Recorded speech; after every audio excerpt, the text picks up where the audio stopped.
Hello everyone, welcome to the commerce share Adda platform. This is Saumya here. चलिए आज का session start करते हैं। एज यूजुअल आपकी टॉप 200 एमसीक्यू ऑफ कॉमर्स की क्लासेस जो है वो चल रही हैं कंटिन्यूअसली। और जो भी कैंडिडेट कॉमर्स की प्रिपरेशन कर रहे हैं यूजीसी नेट की, चाहे वो यूपीएलटी आपकी एलटी ग्रेड कॉमर्स की हो, आप यहाँ से हेल्प ले सकते हैं। आई होप कि मेरी सेशंस आप लोगों को काफी हेल्पफुल रहे एग्जाम्स में। चलिए आज का सेशन स्टार्ट करते हैं और आपका फर्स्ट क्वेश्चन आपकी स्क्रीन पर है। 5 स्टार टॉपिक लगा लीजिए। यहाँ से एक क्वेश्चन रिपीट जरूर आता है। मैं आपको साथ साथ बताती भी जाऊंगी कि कौन कौन से क्वेश्चंस रिपीट होते हैं। तो बेटा ये वाला क्वेश्चन हमेशा रिपीट होता है। अगर आपको फ्री के +2 चाहिए तो आप ये जो है अकाउंटिंग स्टैंडर्ड है, ये आप चाहे तो इंडिया वाले याद कर लीजिए, आईएफआरएस वाले भी याद कर लीजिएगा 8-10 तक, मतलब आप सारे कर लीजिएगा। यहाँ से एक क्वेश्चन 110% रिपीट होगा, हर बार ही होता है। ठीक है, चलिए मैच द कॉलम में लगाइए।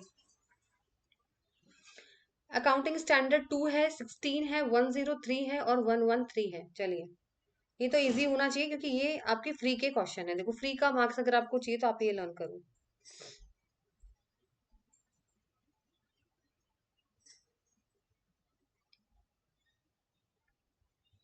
तो अकाउंटिंग स्टैंडर्ड अगर मैं 2 की बात करूँ तो अकाउंटिंग स्टैंडर्ड 2 जो है वो आपका इन्वेंट्री से रिलेटेड होता है। ए का थर्ड। अब मैम फर्स्ट को एलिमिनेट कर दो, सेकंड को कर दो। अब क्या बचे आपके पास? दो ऑप्शंस बचे। अब मैम दोनों में सेम सेम है, कोई प्रॉब्लम नहीं है। ए का थर्ड है, बी का फर्स्ट आपको पता चल ही गया कि अकाउंटिंग स्टैंडर्ड 16 जो है वो आपकी प्रॉपर्टी प्लांट और इक्विपमेंट में है। अब हमें सी और डी में कंफ्यूजन है, तो याद रखिएगा पूरा लर्न करके जाना है। ये नहीं कि आपने स्टार्टिंग के लर्न कर लिए और फिर उसके बाद जो है वो आप छोड़ दो। देखो 103 113 तक का पूछ लिया है आपसे, ठीक है।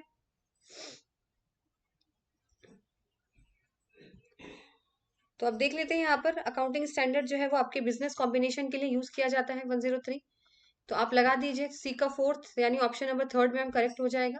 और अकाउंटिंग स्टैंडर्ड 113 जो है वो फेयर वैल्यू मेजरमेंट के लिए है। ये आपको रटना पड़ेगा, निमोनिक्स बना के याद कर लीजिए, क्योंकि मैंने इसको निमोनिक्स बना के याद किया था जब मेरे टाइम पे ये था। और मैंने अच्छे से याद किया था, यानी अल्फाबेटिकली मैंने निमोनिक्स बनाए थे, ABCDEFG इस तरीके से मैंने याद किया था। आप जो चाहे वो निमोनिक्स बना सकते हैं। सो ऑप्शन नंबर थर्ड यहाँ पे करेक्ट हो जाएगा। इसमें कुछ समझाने जैसा नहीं है, इसको आपको रटना ही पड़ेगा। चलिए, और ये हमेशा रिपीट होता है, इसलिए इसको आपकी मर्जी, आप करना चाहते हो या छोड़ के जाना चाहते हो। चलिए नेक्स्ट क्वेश्चन है आपका। Which of the following consist of comparing the entities in the books of account which documentary evidence in the support there of.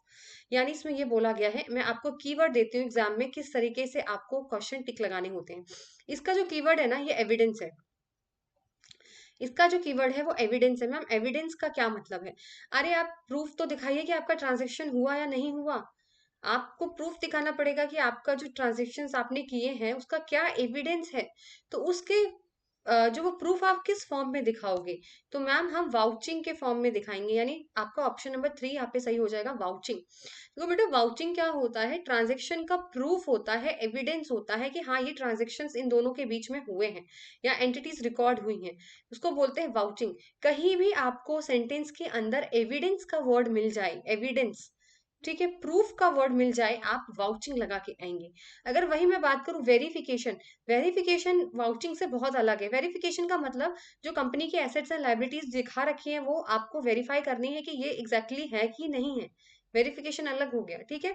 इसीलिए जो वाउचिंग है, वाउचिंग का मैंने आपको कीवर्ड बता दिया है। कहीं भी क्वेश्चन में एविडेंस आ जाए या प्रूफ आ जाए तो आप आंख बंद करके वाउचिंग लगा के आएंगे। देखो मैंने पूरा लाइन पढ़ा भी नहीं है, सिर्फ एक वर्ड से आपको आंसर बता दिया कि कैसे आपको लगाना है, ठीक है। चलिए नेक्स्ट क्वेश्चन, यहाँ से भी एक क्वेश्चन रिपीट होगा, लिख के ले लीजिए। Accounting concepts and conventions principle सारे लर्न करके जाइएगा। एक क्वेश्चन यहाँ से, एक क्वेश्चन आपका इंडियन स्टैंडर्ड से, यानी 2-4 नंबर आपके फ्री के हो गए हैं। आपको आपकी मर्जी, आपको क्या करना है, ठीक है। अब बात करते हैं conservatism, dual aspect, separate business entity और कंसिस्टेंसी। अभी कंजर्वेटिज्म क्या होता है? कंजर्वेटिज्म बेटा बोलता है कि आप प्रॉफिट को छोड़ दीजिए, पॉसिबल आगे क्या कितना प्रॉफिट होगा कितना नहीं होगा उसको आपको रिकॉर्ड नहीं करना है, आपको लॉसेस रिकॉर्ड करने हैं कि आगे चल के ये लॉस हो सकता है। उस चीज को आपको, ऑल पॉसिबल लॉसेस के लिए आपको अपना रिकॉर्ड बना के रखना है। प्रॉफिट नहीं देखना है, लॉस देखना है। तो ए का फोर्थ चला जाएगा आपका यहाँ पे, anticipated no profit but provide for all the possible losses. Second है डुअल एस्पेक्ट। डुअल एस्पेक्ट का आपको मैंने आपको बताया, डबल एंट्री सिस्टम। तो every transaction has two fold effect, ठीक है, टू फोल्ड देख लो यहाँ पे दो, क्योंकि ये डबल एंट्री सिस्टम पे बेस्ड है। फिर आपका separate business entity, separate business entity बोलता है कि आपका जो बिजनेस है और आप जो ओनर है दोनों अलग अलग चीज है। क्या है? आपका जो बिजनेस है आपके ओनर से सेपरेट है, यानी आपका second enterprise is treated as a separate from its owner and other person associated with it. फिर बात करते हैं कंसिस्टेंसी। कंसिस्टेंसी मैं यहाँ पे इसको कंसिस्टेंसी का मतलब होता है आपको हर टाइम, हर अकाउंटिंग पीरियड, हर साल सेम आपको प्रिंसिपल्स फॉलो करने हैं।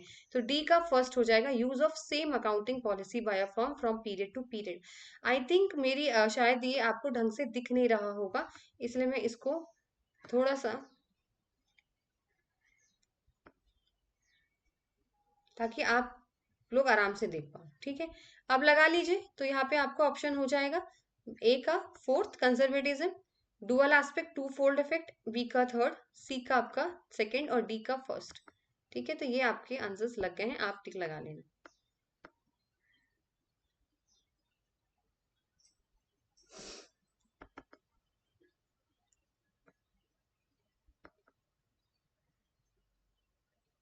चलिए नेक्स्ट क्वेश्चन है आपका आइडेंटिफाई, इसको जूम कर देते हैं। Identify the correct order in which the assets of the firm shall be applied in case of dissolution of a partnership firm। यानी इसमें बोला गया है कि जब किसी भी पार्टनरशिप फर्म का डिसोल्यूशन होता है तो जो एसेट्स हैं उनको किस ऑर्डर में आप डिस्ट्रीब्यूट करते हो। ठीक है, तो हम लोग चलिए देखते हैं पहले क्या है। सबसे पहले इसे बोला गया है paying to each partner relatively what is due from him. देखो, सबसे पहले हम लोग थर्ड पार्टी का कर्जा चुकाते हैं। अच्छा एक बात बताइए, अगर आपके भी आपको, आपने किसी से लोन ले रखा हो या कुछ हो, अगर आप वाइंड अप कर रहे हो, कंपनी डिसॉल्व हो रही है, तो सबसे पहले जो बाहर के लोग होते हैं उनका जो आपने बोरो किया हुआ है उनका डेट सबसे पहले पे किया जाता है। ये तो कॉमन सी बात है। सबसे पहले आपको देखना पड़ेगा कि बाहर किस किस से, थर्ड पार्टी से आपने लोन लिया हुआ है, उनको पहले आप वापस करो। तो सी यहाँ पर आपका फर्स्ट पॉइंट हो जाएगा। उसके हिसाब से ऑप्शन वन कट गया मैम और ऑप्शन फोर कट गया। ठीक है, सी के बाद ए देखो दिया हुआ है, आपके लिए इजी कर दिया। उसके बाद जो पार्टनर्स का ड्यू होता है ना बेटा, कभी ऐसा होता है कि जो बिजनेस थी, फर्म थी, पार्टनर्स ने उसमें कुछ दिया हो पैसा उधार, तो आप पहले अब पार्टनर का वापस कर दो। ठीक है, तो यहाँ पे ए का आपका सेकंड हो जाएगा। उसके बाद क्या होगा? उसके बाद जो पार्टनर्स ने कैपिटल कंट्रीब्यूट किया था वो आपको वापस देना है, डी वाला आपका थर्ड हो जाएगा। तो यानी ऑप्शन नंबर थर्ड आपका सही हो जाएगा। और लास्ट में क्या होता है? रेजिड्यू, याद रखना, रेजिड्यू सबसे लास्ट, जो बच कुछ जाए, तो जो बच जाएगा वो पार्टनर्स आपस में क्या करेंगे? बांट लेंगे। ठीक है, तो आपका 2413 यानी ऑप्शन नंबर थर्ड आपका यहाँ पे सही हो जाएगा। सबसे पहले हमें थर्ड पार्टी को पे करना है, उसके बाद जो पार्टनर्स ने हमें लोन दिया हुआ था उनको पे करना है, फिर उसके बाद पार्टनर्स के कैपिटल जो कंट्रीब्यूट किए गए थे वो देना है, और उसके बाद जो बचा कुचा होगा वो आपस में बांट लिया जाएगा पार्टनर्स। ठीक है, बांट लेंगे। सो ऑप्शन नंबर थर्ड आपका सही हो जाएगा। ऑप्शंस बहुत टफ थे इनके, क्योंकि इसमें सिर्फ आपको पीछे के दो जो है वो आने चाहिए, क्योंकि शुरू के दो इन्होंने सेम करे हुए हैं। ऐसे बहुत से क्वेश्चन एग्जाम्स में देखने को मिलते हैं। चलिए नेक्स्ट क्वेश्चन है, which of the following are not assumption of marginal costing. Marginal costing के कौन से इसमें असम्पशंस नहीं है? ऑप्शन नंबर वन आपका है total cost can be segregated into fixed and variable cost. Not पूछा है, याद रखिएगा, पर टोटल कॉस्ट तो फिक्स्ड और वेरिएबल में ही तो डिवाइड होती है, तो फर्स्ट तो सही है भाई। टोटल कॉस्ट दो में डिवाइड होती है, फिक्स्ड और वेरिएबल में। ठीक है, उसके बाद फिर बात करते हैं, fix cost per unit of production remains constant बोला गया है। इसमें ये चीज बोली गई है आपकी कि फिक्स कॉस्ट पर यूनिट जो है वो बेटा क्या होता है? कांस्टेंट होता है। मैम ये रॉन्ग हो जाएगा, क्योंकि फिक्स कॉस्ट पूरा ही कांस्टेंट होता है, पर यूनिट नहीं होता है। फिक्स कॉस्ट जो होता है वो टोटल कांस्टेंट रहता है, चेंज नहीं होता है। अगर जीरो आउटपुट है बेटा तो भी फिक्स कॉस्ट 12 ही रहेगा, अगर आपने वन किया है तो भी 12 रहेगा, यानी ये पूरा का पूरा फिक्स्ड रहता है, कांस्टेंट रहता है। तो ये आपका रॉन्ग हो गया है, और हमें क्या बताना है? नॉट ही बताना है। ठीक है, उसके बाद है variable cost constant per unit of output. बिल्कुल, variable cost per unit constant रहती है। ठीक है, फिर उसके बाद बोला गया है selling price per unit remain unchanged. बिल्कुल, सेलिंग प्राइस भी अनचेंज्ड रहती है। ठीक है, variable cost is variable per unit, ये गलत हो गया, क्योंकि variable cost is variable per unit, variable cost is constant per unit. अभी हमने सी वाला पढ़ा कि variable cost remains constant per unit of output, तो ये रॉन्ग हो जाएगा। सो आपके दो नॉट अजम्पशंस थे, तो बी और ई आप यहाँ पे लगा लीजिए, जो कि अजम्पशंस नहीं है मार्जिनल कॉस्टिंग के। उसके बाद भी मैं आपको अजम्पशंस दिखा देती हूँ, इससे बाहर क्वेश्चन नहीं आएगा, आप ये लोग पढ़ लीजिए। आप चाहें तो आप स्क्रीनशॉट भी ले सकते हैं। ये रहे assumptions। All the cost are divided into fixed and variable. Fixed cost जो है वो रिमेन रहेगा constant at all level, not per unit, okay. Variable cost vary but unit cost will not vary. Selling price जो रहेगा वो same रहेगा। Price of material, rates of labour सब constant रहेंगे। Volume of production only influence cost and there is no stock, किसी भी तरीके का कोई स्टॉक नहीं होगा। चलिए नेक्स्ट क्वेश्चन है, which of the following statements are true regarding admission of a new partner. कोई नया पार्टनर है, उसको हम लोग लेकर आते हैं पार्टनरशिप में, तो कौन कौन से स्टेटमेंट इसमें सही है। सबसे पहला क्वेश्चन आपका बोला गया है, ऑप्शन है according to section 25 of the Indian partnership act 1932 a person can be admitted as a partner. बेटा सेक्शन 25 जो है वो एडमिशन को नहीं बताता। Section 25 of the Indian partnership act 1932 ये लाइबिलिटी ऑफ अ पार्टनर बताता है। इसीलिए फर्स्ट मैम रॉन्ग हो जाएगा, क्यों? क्योंकि ये एडमिशन से रिलेटेड नहीं है सेक्शन। ये वाला सेक्शन तो मैम लाइबिलिटी से रिलेटेड है, इसीलिए ये वाला क्वेश्चन सॉरी ऑप्शन आपका रॉन्ग हो जाएगा। फिर बोला गया है न्यू प्रॉफिट, ठीक है, minus sharing ratio is the ratio in which all the partners including new partners will share future profit and losses of the firm. बिल्कुल, जब हम नए प्रॉफिट में से शेयरिंग रेशियो को माइनस करते हैं तो इसमें सारे पार्टनर्स इंक्लूडिंग नया जो पार्टनर आएगा वो लोग आगे जो भी फ्यूचर में भी जो भी प्रॉफिट एंड लॉस होंगे वो साथ में क्या करेंगे, शेयर करेंगे। तो ये वाला स्टेटमेंट मैम बिल्कुल करेक्ट है। नेक्स्ट होता है new profit share is equal to profit share sacrificed minus old profit share. बिल्कुल रॉन्ग फॉर्मूला है, उल्टा कर दीजिए। न्यू प्रॉफिट शेयर का फॉर्मूला होता है old profit share minus share sacrificed, यानी उल्टा कर देंगे, तो ये रॉन्ग हो गया। फिर बोला गया है यहाँ पे sacrificing ratio old profit share minus new profit share, ठीक है, तो ये बिल्कुल करेक्ट है बेटा। सेक्रीफाइसिंग रेशियो का फॉर्मूला ही होता है old profit minus new profit share. Last बोला गया है द प्रॉफिट और loss which arises from revaluation account will be transfer to the partners capital account. यानी जो भी प्रॉफिट और लॉस रिवैल्यूएशन अकाउंट में अराइज होगा उसको पार्टनर्स के कैपिटल में बेटा ट्रांसफर कर दिया जाता है, ये बिल्कुल करेक्ट है। तो हमसे ट्रू पूछा गया था, तो ट्रू है मैम बी, डी और ई।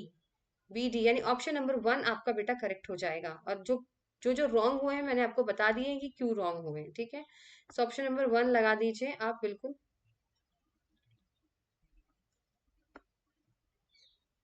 चलिए move to the next question. ये आपको मैश करने हैं और ये एक्टिविटी बेस्ड कॉस्टिंग से रिलेटेड क्वेश्चन है आपका, जिसमें कॉस्ट सेंटर्स दिए हुए हैं unit level, batch level, product level and facility level.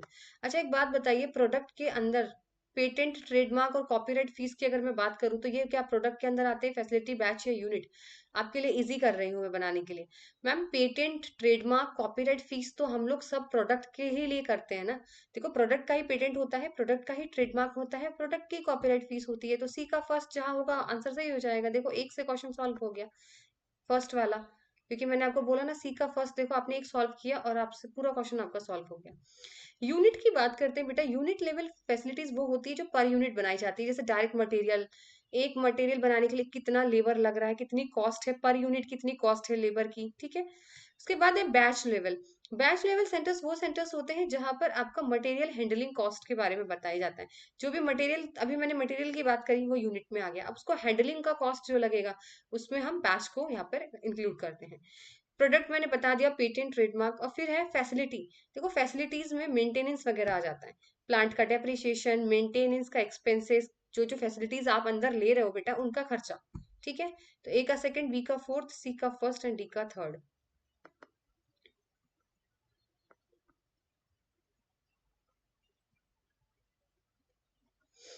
ये देख लीजिए आप लोग चार्ट, यहाँ से आपको एकदम समझ आ जाएगा।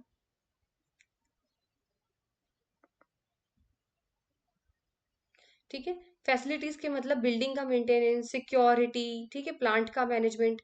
प्रोडक्ट सस्टेनिंग में प्रोसेस, स्पेसिफिकेशन, इन्हांसमेंट। बैच का मतलब मटेरियल मूवमेंट, जैसे परचेज कितना हो रहा है, इंस्पेक्शन कॉस्ट कितना लग रहा है, और यूनिट में आपका direct labour, machine hours, material, energy. तो यहाँ से क्वेश्चन बना था ये। चलिए नेक्स्ट क्वेश्चन है आपका स्क्रीन पर।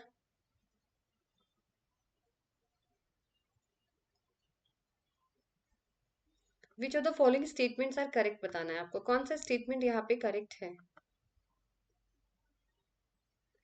चलिए मैं ओरली पढ़ लेती हूँ और फिर आपको वही की वही आंसर्स पता चल जाएंगे।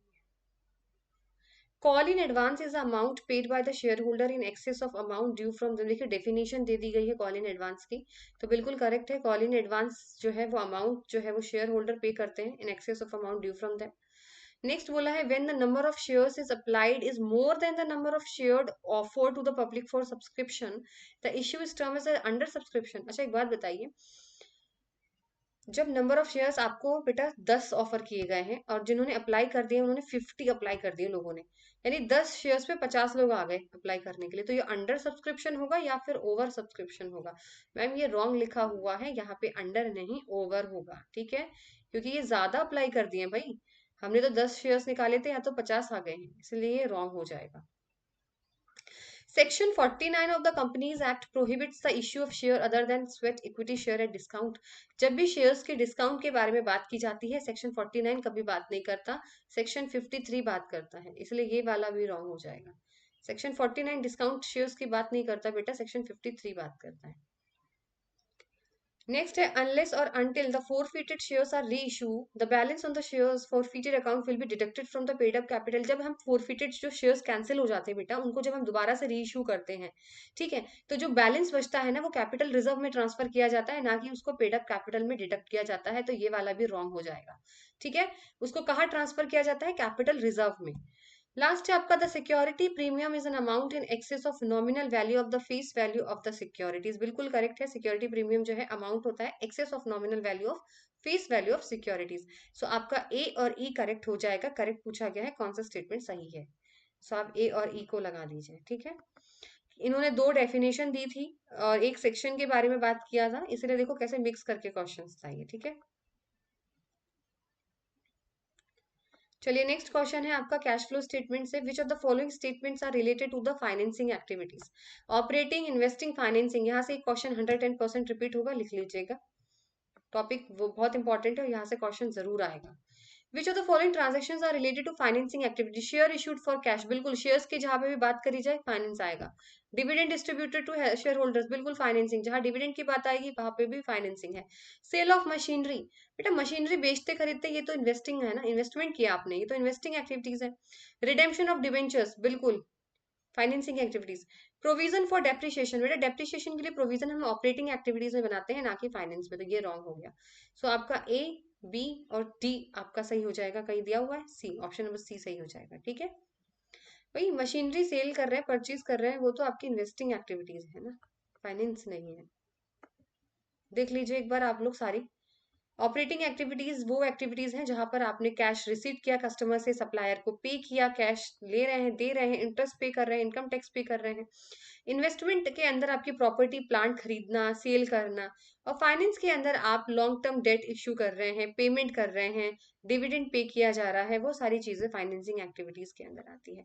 इससे क्वेश्चन बेटा बहुत बार रिपीट होता है, आप लोग जरूर याद करिएगा कि finance company, non finance company में डिविडेंड पेड और इंटरेस्ट पेड कौन से कैटेगरी में आता है, इन्वेस्टिंग में, या इससे क्वेश्चन बहुत बार ये बहुत बार रिपीट हुआ है, इसलिए जरूर ये वाला करके जाइएगा, चांसेस है कि ये फिर से आ सकता है एग्जाम में। Which of the following may be the reason of material usage variance.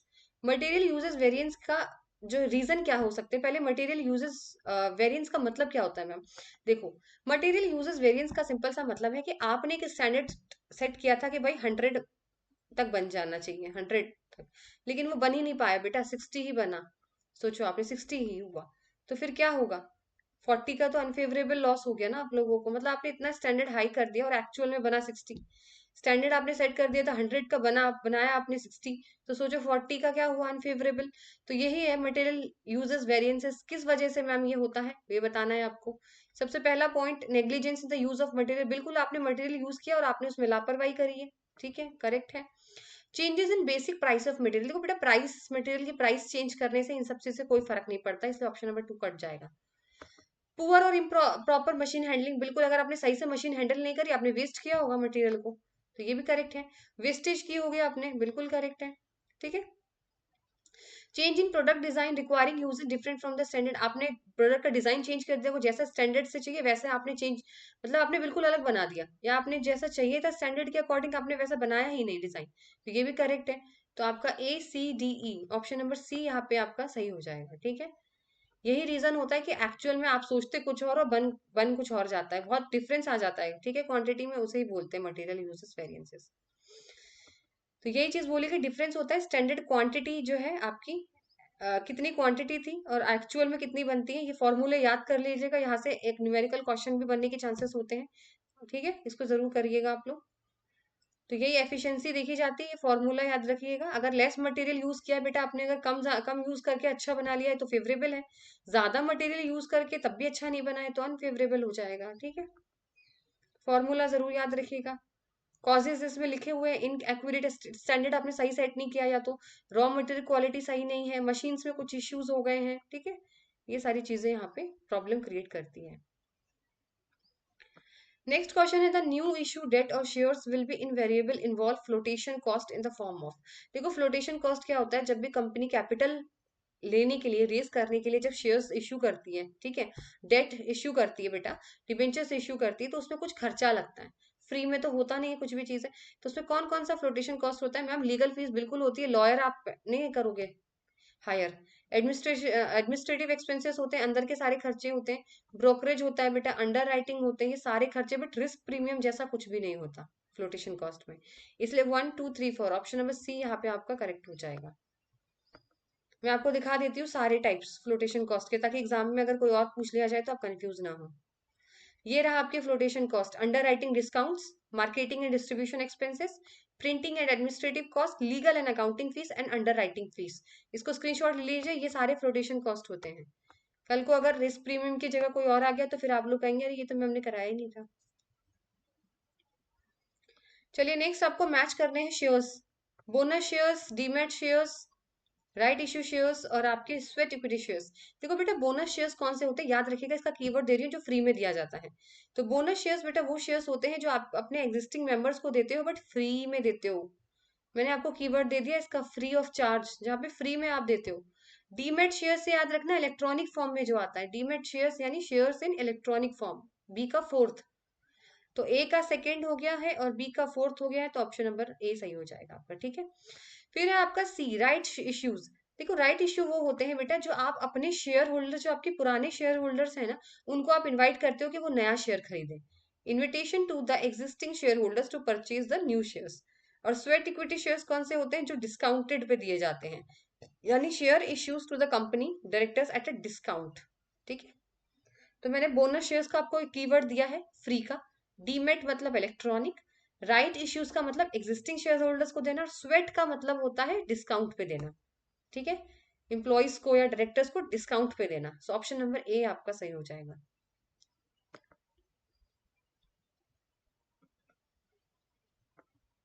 देखो कीवर्ड बहुत जरूरी है, कीवर्ड से ही नोट्स बनाया करो, इजी हो जाएगा। नेक्स्ट क्वेश्चन है, amalgamation adjustment account is used for recording.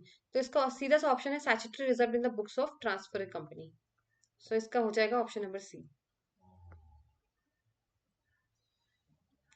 The basic method of valuing the human assets, human assets को वैल्यू करने का सबसे बेसिक मेथड कौन सा होता है मैम? अमोर्टाइजेशन, यानी ऑप्शन नंबर बी, ठीक है।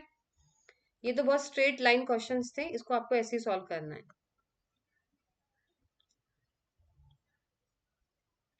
चलिए नेक्स्ट क्वेश्चन है, which of the following generally accepted method of accounting from price level changes? Replacement cost method, current purchasing power, opportunity cost, current cost या स्टैंडर्ड कॉस्ट? देखो बेटा replacement cost ऐसा मुझे तो नहीं लगता है, इसका जो आंसर होगा वो आपका होगा current purchasing power method, current cost accounting method, या चार मेथड होते हैं जो मैं आपको अभी बताने वाली हूँ। फिलहाल तो ऑप्शन में दो दिए हुए हैं, current purchasing and current cost, तो 2 और 4 लगा दीजिए, ठीक है। बाकी नहीं होता इनमें से कोई भी मेथड, और बाकी कौन से मेथड होते हैं वो हम सारे यहाँ पे पढ़ लेते हैं। चार चार मेथड्स होते हैं, ज्यादा टफ नहीं है लर्न करना। सबसे पहला होता है current purchasing power technique, CPP। दूसरा होता है रिप्लेसमेंट कॉस्ट अकाउंटिंग टेक्निक, ठीक है। एक मिनट, वो ऑप्शन में दिया होना चाहिए ना रिप्लेसमेंट तो, हाँ रिप्लेसमेंट तो दिया हुआ है, तो ऑप्शन में गड़बड़ है फिर तो ये तो।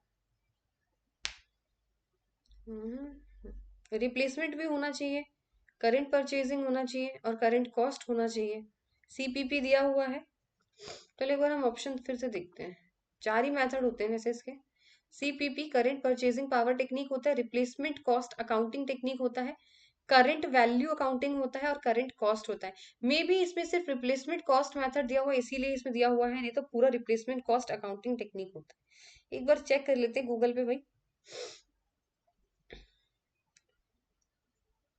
गलत नहीं लर्न करना है बस, कि कल को एग्जाम में जाके गलत ही लिख लिया। हम्म।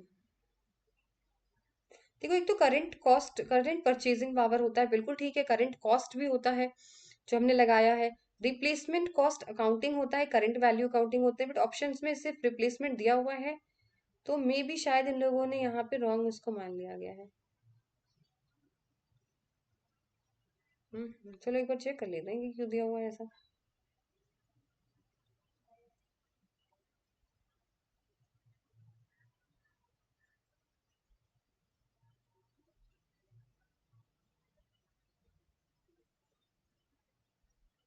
शायद इन्होंने पूरा नहीं लिखा है, इसी वजह से इन लोगों ने ये आंसर जो है वो माना नहीं है, मेरे हिसाब से मुझे ये लगता है। क्योंकि यहाँ पर पूरा नहीं दिया हुआ है इन्होंने, रिप्लेसमेंट वाला चीज नहीं दिया है ना। हम्म।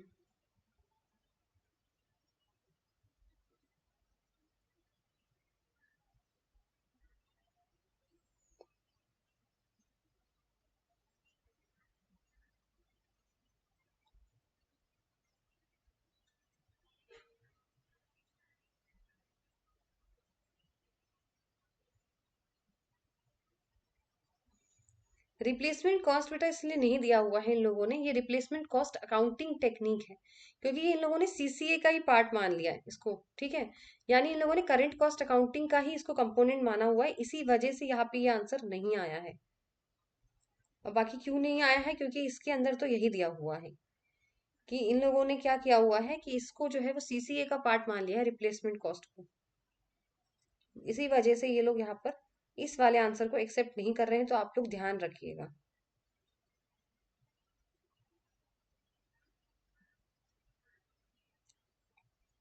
सीपीपी आरसीए वाला मेथड तो है, रिप्लेसमेंट कॉस्ट हर जगह आपको दिखेगा। मुझे लगता है इन लोगों ने क्या किया हुआ है, वैसे तो रिप्लेसमेंट कॉस्ट है, ठीक है, टेक्निक, ये तो आप देख रहे हो यहाँ पर है। यानी इसमें या तो फिर पूरा नहीं दिया हुआ है replacement cost accounting technique, cost accounting technique नहीं दिया, सिर्फ रिप्लेसमेंट कॉस्ट मेथड दे दिया है, इसी वजह से इस आंसर को इंक्लूड नहीं किया गया है यहाँ पर। याद रखिएगा क्वेश्चन को, ठीक है। इसमें बी और डी ही लगाइएगा, सिर्फ करंट पर कॉस्ट और करंट परचेज। अगर रिप्लेसमेंट कॉस्ट अकाउंटिंग टेक्निक दी हो ना तब लिखिएगा आरसीए, याद रखिएगा। अब ये आरसीए तो नहीं है ना बेटा, देखो डिफरेंस है दोनों में। ये आरसीए नहीं है, ये आरसीएम दिया हुआ है, रिप्लेसमेंट कॉस्ट मेथड है ये। और यहाँ पे ये रिप्लेसमेंट कॉस्ट मेथड सीसीए के अंदर आता है, इसलिए ये आरसीए है, रिप्लेसमेंट कॉस्ट अकाउंटिंग टेक्निक। पूरा नाम याद रखिएगा, नहीं तो कंफ्यूजन हो जाएगा जैसे अभी हुआ। चलिए नेक्स्ट क्वेश्चन है, which of the following is not a method of calculating the amount of purchase consideration. Purchase consideration के लिए कौन सा इसमें जो है कैलकुलेट करने के लिए मेथड नहीं है। मैम नेट पेमेंट तो होता है, एसेट भी होता है, शेयर एक्सचेंज भी होता है, ये ग्रॉस क्या होता है, ग्रॉस नहीं होता। सो ऑप्शन नंबर सी यहाँ पे आपका करेक्ट हो जाएगा, ग्रॉस रिसिप्ट मेथड जैसा कुछ भी कैलकुलेट करने के लिए नहीं होता है। यहाँ पे आप लोग देख लीजिए इसके सारे मेथड, यहाँ से क्वेश्चन आता है, मैच द कॉलम में बहुत बार आया हुआ है। लमसम मेथड होता है, नेट एसेट मेथड होता है, नेट पेमेंट मेथड होता है, और एक एक्सचेंज ऑफ शेयर्स या फिर इंट्रिंसिक वैल्यू। याद रखिएगा इन दोनों में से कोई भी नाम आ सकता है, या फिर आपका इंट्रिंसिक वैल्यू, ठीक है। चलिए next question, which of the following events after the balance sheet date would normally qualify as a adjusting event according to AS4 event after the balance sheet. Question थोड़ा सा बता देती हूँ। देखो एडजस्टिंग इवेंट्स कौन से इवेंट्स होते हैं बेटा, जो आपके बैलेंस शीट बनाते टाइम पे वो चीज हुई हो, बैलेंस शीट के टाइम पे वो चीज क्या हुई हो, एग्जिस्ट करी हो, वो घटना वहां पे उस टाइम पे हुई हो। सबसे पहला था insolvency of customer on the balance sheet. बेटा ये बिल्कुल आपका AS4 एडजस्टिंग इवेंट्स के अंदर आएगा। क्यों, क्योंकि देखो दो है आपके events, adjusting events, non adjusting. Adjusting events वो इवेंट्स होते हैं बेटा जहां पर आपके बैलेंस शीट जब बन रही होगी ना, तभी कहीं ना कहीं कुछ ना कुछ गड़बड़ हुई होगी वहां पे आपके साथ, ठीक है। और नॉन एडजस्टिंग इवेंट्स क्या होती है बेटा, बाद में बैलेंस शीट बनने के बाद में, जिसे आप एडजस्ट नहीं कर सकते, जिससे जब बैलेंस शीट बन ही गई तो उसको क्या एडजस्ट करोगे आप, ठीक है। सबसे पहला insolvency of customer on the balance sheet. बेटा जब कोई इंसॉल्वेंट हुआ होगा, बैलेंस शीट बन गई, आपको पता चला एक कस्टमर है, सपोज करिए मैं ही हूँ, और बैलेंस शीट बन गई है, बाद में पता चला मैं तो इंसॉल्वेंट हुई। एक बात बताइए, कुछ ना कुछ तो मुझे वहां पे फाइनेंशियल प्रॉब्लम हुई होगी जब बैलेंस शीट बनी होगी, कुछ ना कुछ तो गड़बड़ होगी एसेट्स एंड लायबिलिटीज में। एकदम अचानक से आज रात रात में तो कोई इंसॉल्वेंट नहीं हो जाता ना, ठीक है, इसलिए ए होगा यहाँ पर सही। Decline in the market value of investment. बेटा ये नॉन एडजस्टिंग होती है, मार्केट को आप कोई कंट्रोल नहीं कर सकता, ये तो हो गया, घटना हो गई, इसको आप कैसे एडजस्ट करोगे। The declaration of ordinary dividend. Dividend भी बेटा आपने डिक्लेयर कर दिया है और बैलेंस शीट बन चुकी है, फिर किस तरीके से उसको आप एडजस्ट करोगे, नहीं कर सकते इसे भी एडजस्ट, ये भी गलत हो जाएगा। नेक्स्ट है the determination of cost of assets purchased before the balance sheet. आपने पहले खरीदी थी बैलेंस शीट से पहले, फिर तो आप आगे चल के आप जो है उसमें एडजस्ट कर सकते हो, इसीलिए फर्स्ट और फोर्थ आपका यहाँ पे सही हो जाएगा। फर्स्ट और फोर्थ है ऑप्शन, ऑप्शन नंबर डी यहाँ पे आपका करेक्ट हो जाएगा, ठीक है। एडजस्टमेंट का मतलब पहले वो चीज हुई है और बाद में आप उसको एडजस्ट कर दो, फिगर में कहीं ना कहीं जैसे चेंज करके आप उसको ठीक कर सकते हो, और नॉन एडजस्टिंग में आप नहीं कर सकते। देखो अभी मैंने आपको बोला ना कि लमसम मेथड, इन सब के से तरीके से काफी सारे क्वेश्चंस आ रहे हैं इस पर। चलिए पहला है लमसम मेथड। देखो लमसम का मतलब सिंपल सा होता है इकट्ठे देना। The amount to be paid by the transferee company to the transfer company from allegation. जो आप अमाउंट इकट्ठा पे करोगे ना, ट्रांसफरी कंपनी जो ट्रांसफर कंपनी को देगी, उसे बोलते हैं लमसम। यानी ए का मैम लग जाएगा यहाँ पे आपका थर्ड, तो ए का थर्ड लग गया, तो ए और बी में से ही कोई होगा। फिर है नेट एसेट्स मेथड। तो नेट एसेट्स मेथड बेटा वो मेथड्स होते हैं जहां पर आप एसेट्स क्या करते हो, एसेट्स में से लाइबिलिटीज वगैरह घटाते हो, जो भी मतलब देखो एसेट्स का जहां पे भी मीनिंग आ गया होगा वो यहाँ पे लग जाएगा। अब देखो एसेट्स का कहाँ पर है, पूरा पढ़ो। हम्म, ये रहा देखो, एसेट्स आ गया ना लाइन, फोर्थ वाली में देखो, adding the agreed value of assets taken over and deducting therefrom the liabilities. Assets में से लाइबिलिटीज माइनस कर दोगे तो नेट एसेट्स मेथड आ जाएगा, बी का फोर्थ। तो यहाँ पे ऑप्शन नंबर बी बेटा करेक्ट हो जाएगा, ठीक है। फिर आता है net payment method. Net payment method जहां होता है जहां पे आप total money value of existing share, preference shares and cash receipt, एक मिनट, हाँ सही है, ठीक है, ठीक है, जहाँ पे आप total money value existing shares की, प्रेफरेंस शेयर्स की, और कैश जो भी आपको रिसीव्ड हुआ परचेजिंग कंपनी से, उनको एक मिनट में चेक करने दो यार, गड़बड़ तो नहीं हो रही है यहाँ पे।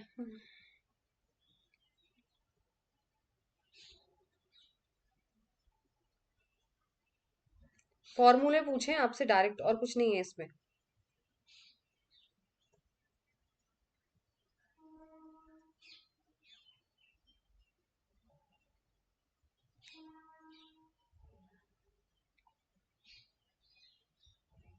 नहीं मैंने तो सही लगाया है वैसे, फिर भी कंफर्म करने में कुछ नहीं जाता भाई।